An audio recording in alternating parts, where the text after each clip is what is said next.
Sammuun namaa kutaa qaama keenyaa keessaa isa olaanaa waa baruu fi hubachuuf nu gargaaru ta'ee hojii kutaalee qaama biroo to'atudha. Kutaalee qaama keenyaa keessaa kanneen lubbuun jiraachuu namaaf murteessaa ta'an keessaa isa ijoodha yoo jenne dhaadessuun ta'u. Kanaaf jireenya keenya haala fayyaa sammuu keenyaa eeguun deemsisuun barbaachisaa ta'a. Kana gochuuf immoo wantoota isa fayyadanii fi isa miidhan adda baafnee beekuu nu gaafata. Amalootni idileen goon kan uumama sammuu keenyaa jijjiiruu danda'a. Darbee sammuu ajjeesaa deeman jiraachuu beektu miidhaa xiinsammuu miti kan hin jedhu. Sammuusuma buqqee mataa keessa jiru uumama isaa amalli jijjiiruu danda'u jira jettanii amalootni keenya tokko tokko niwuroonota walitti dhufuun sammuu ijaaran suuta miidhuun hariiroo isaan waliif qabanitti gufuu ta'uun akkaataa hojii isaanii jijjiiruu irraa haga dhibeelee hamoo akka bososuu niwuroonotaa yookaan neurodegenerative disorders dhibeelee jedhamaniif akka nu saaxilan bu'aalee qorannoo hedduutu hima. Egaa har'a viidiyoo gabaabduu kanaan amaloota kana beektanii balaasaan sammuu keessan irratti fiduu danda'an irraa of eeguuf akka isin gargaaruuf amaloota sammuu keenya miidhuu danda'an 8 isiniif hima na hordofaa. Inni jalqabaa qoruu dhiisuudha. Guyya guyyaan gochoota sammuu kee dammaqsan kan chaalenjii isa godhan kan haala duraan alatti akka yaadu isa dhiiban hin gootu taanaan dandeettiin hubannaa sammuu keetii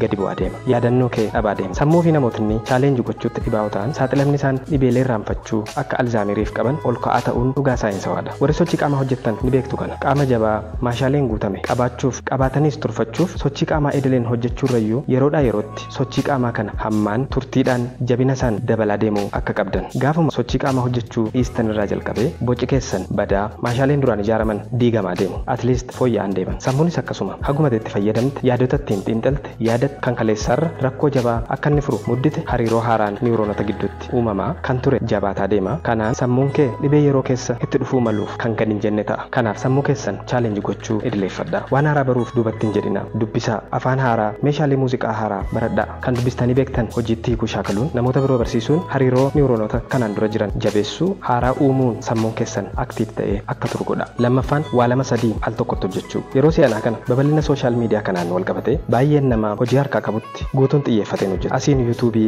tiiktook, feesbuuk banee harka tokkoon waan biraa hojjeta. Kaan immoo dafee sooshaal miidiyaa kanatti deebi'uuf hojii lama sadii al tokkotti raawwachuu yaala. Haala kanaan yeroo hojjennu yeroof miirri bu'a qabeessummaa piroodaaktiif ta'uu nutti dhaga'amuu mala. Haa ta'u malee dhugaatti wanti sammuu keessatti ta'u garuu daddafnee xiyyeeffannoo keenya hojii isa tokkorraa gara hojii isa biraatti ceesisuudha. Sammuun keenya waa lama sadiitti al tokkicha xiyyeeffachuu waan hin dandeenyeef gaafa namni al tokkotti waa lama sadiitti dhiyeessu xiyyeeffannoodhuma isaa isa tokkorraa isa biraatti ceesisa. Xiyyeeffannoo yeroo sanatti qabu hojiilee lachuu fira. Kanaan hojiin lachuu dandeettii sammuu guutummaatti hin argatan. Kanaaf lachuu qulqullina poteenshaalii qabaachuu danda'an hin qabaatan. Hojiilee kana raawwachuufis yeroo dheeraa fudhata. Irra deddeebiin hojiilee lama sadii al tokkotti hojjechuuf yaaluun waa lachuutti bu'aa qabeessummaa namaa xiqqeessuu irra darbee dandeettii xiyyeeffachuu fi odeeffannoo pirooses gochuu sammuu ni miidha. Yaadannoo yeroo gabaabaa fi dheeraa kuusuu sammuu haalaan miidhuu irra darbee bu'aan qorannoo MRI'n deeggaramee namoota deddeebiin amala kanatti hirmaatan irratti godhame. Kutaan sammuu namoota kanaa kan miira to'atu yookaan miira pirooses godhuu fi kan namaa gadduuf fayyadu haalaan akka haphatu agarsiisa. Kanaaf haga isiniif danda'ametti yeroo tokkotti waan lama sadii dalaguu yaaluu dhiisuun waanuma tokko irratti guututti xiyyeeffachuun hojjechuu amaleeffachuutu fala. Yoo xiyyeeffannoon keessan faca'insi rakkisa ta'e maloota xiyyeeffannoo ofii sassaabuuf nama gargaaran kanneen akka sochii qaamaa idileeffachuu, meditation,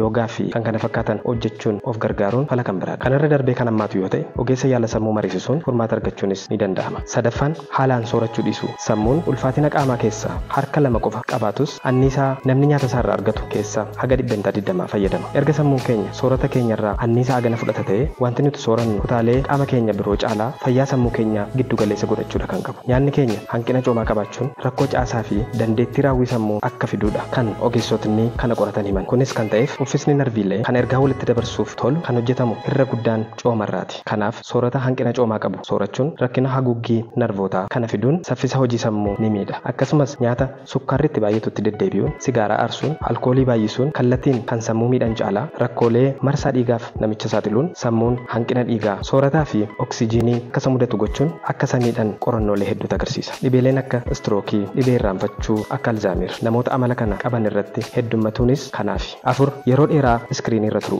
Yeroon kun yeroo namni kamuu iskiriinii bilbilaa, kompiitaraa, TV irraa fagaachuun jabdutti ta'edha. Taateen kun haaraa ta'uu irraa kan ka'e yaaddoo fi tilmaamarra darbee miidhaan sammuu namaarraan darbee fayyaa qaamaarraan gahu ragaan qabanii himuun rakkisaa ture. Amma garuu bu'aaleen qorannoo wal irratti bahaa jiran yeroo dheeraaf iskiriinii irra turuun uumama sammuu jijjiiruu fi akkaataa hojii sammuu irratti miidhaa yeroo fi dhaabbataa fiduu akka danda'an ragaan agarsiisaa jiru. Fakkeenyaaf qorannoon ijoollee 4,000 ol ta'an irratti hojjetame akka jedhutti ijoolleen guyyaa sa'aatii 7 ol iskiriinii irratti dabarsan kutaa sammuu isaanii koorteksii jedhamu kan odeeffannoo pirooses gochuuf barbaachisaa ta'e kan ijoollee amala iskiriinii irra turuu hin qabne irra haalaan dhaabbataadha. Rakkoo taateen kun fiduu danda'u guututti tilmaamuun rakkisaa ta'us dandeettii waa baruu fi hubachuu isaanii gadi buusuu akka danda'udha kan tilmaamamu. Kanumaan wal qabatee sooshaal miidiyaa irra turuun oduu negatiif ta'an baay'ee dhaga'uun yookaan dubbisuun miiraa fi hirriba namaa jeequun sammuu keenya stress keessa galchuu dhiphinaa fi gaddabbuu hamaaf saaxiluu irra darbee keemikaalli baay'achuun isaa niwuroonotaaf summii ta'e haalaan akka ol ka'u gochuun sammuu namaarra miidhaa hamaa geessisuu mala. Kanaaf yeroo iskiriinii keessan to'adhaa. Gaafa iskiriinii irra taatanis maal akka fayyadamtan calaluun itti fayyadama. Namni tokko sa'aatii 24 keessatti yeroo sa'aatii 2 caalleedha fayyadamuun kan gorfamu. Akkasumas yeroo iskiriinii daa'imman ofiis haalaan to'achuun barbaachisaadha. Yeroo qofa miti waan isaan daawwatanis calaluufiin baay'ee murteessaadha. 5 bishaan gahaa dhabuu.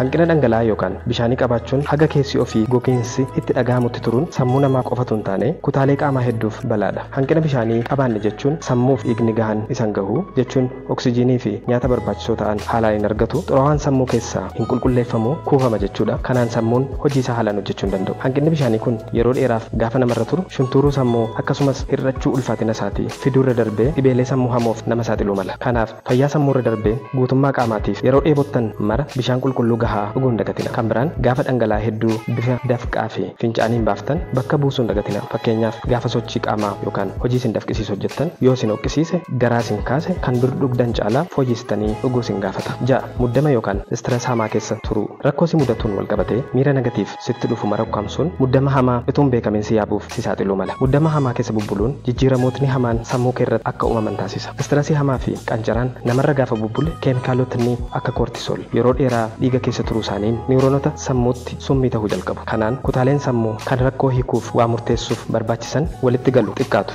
Narvootni kutaa sammuu hippokaampaas jedhamutti argaman dandeettii mirgisuu isaanii akka dhaban ta'u. Sababa kanaan dandeettiin yaadachuu yaadannoo yeroo dheeraaf tursuu namaa akka xiqqaatu ta'a. Karaa biraan muddamni hamaan dhibeelee sammuu akka dhiphinaa fi gaddabbuuf nama saaxiluun araadatti nama oofuun dhibee marsaa dhiigaaf nama saaxiluun caasaa fi hojii sammuu miidhuu danda'a. Kanaaf haga namaaf danda'ame haala jireenya fayyaalessa hordofuu karooraan oofamuun muddama hamaa ofirraa ittisuu gaafa muddama keessatti of argan immoo yeroon keessaa ba'uuf hojjechuun balaa bubbulee sammuu keenyatti dhufurraa maloota ittiin of eeguu dandeenyudha. 7 mana keessa turuu. Yeroo dheeraa mana keessatti dabarsuun ifa aduu fi qilleensa qulqulluu gahaa akka hin arganne nu taasisa. Kun immoo hanqinni vaayitaamin D akka nu mudatu keemikaalli meelaatooniin jedhamu akka dhiiga keenya keessa baay'atu gochuun marsaan dhihuu fi bari'uu akka nurkaa burjaaja'u hirribni keenya akka jeeqamu stress hamaa keessa akka gallu nu gochuurra darbee dhiphinaa fi gaddabbuuf illee akka saaxilamnu nu taasisa. Keessattuu gaafa fayyadama sooshaal miidiyaan hariiroo hawaasummaa dhabuun walitti dhahamu sammuun waan isa qoru dhabuun hojiirraa fagaachuurra dandeettii waa hubachuu xiinxaluusaa dhabaa deemurrayyuu darbee shuntuuraa xiqqaachaa deemuu jalqaba. Kanaaf itti yaaduu barbaada. 8 sagalee guddaatti yeroo dheeraaf saaxilamu. Sagalee muuziqaa maashinii fi kan kana fakkaatan garmalee ol ka'aa ta'etti yeroo dheeraaf saaxilamuun niwuroonota sammuurraa gara gurrarraa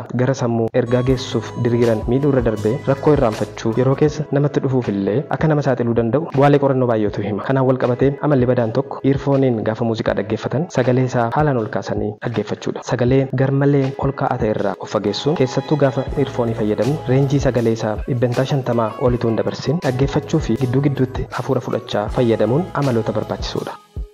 Qabxiilee armaan olii alatti hirriba gahaa argachuu dhabuun araada qumaaraarraa kaasee haga araada wal quunnamtii saalaa keessa jiraachuun jireenya sochii qaamaa hin qabne jiraachuu fi balaan mataa namaarra gahuun wantoota akkaataa uumama sammuu jijjiiran hojii isaarraan miidhaa gahuun beekamanidha. Egaa amaloota sammuu keessan miidhuu malan waanuma xiqqoo jireenya keessan keessatti qaqqajeelchuun fayyaa sammuu keessanirra darbee fayyaa waliigalaa keessaniif akka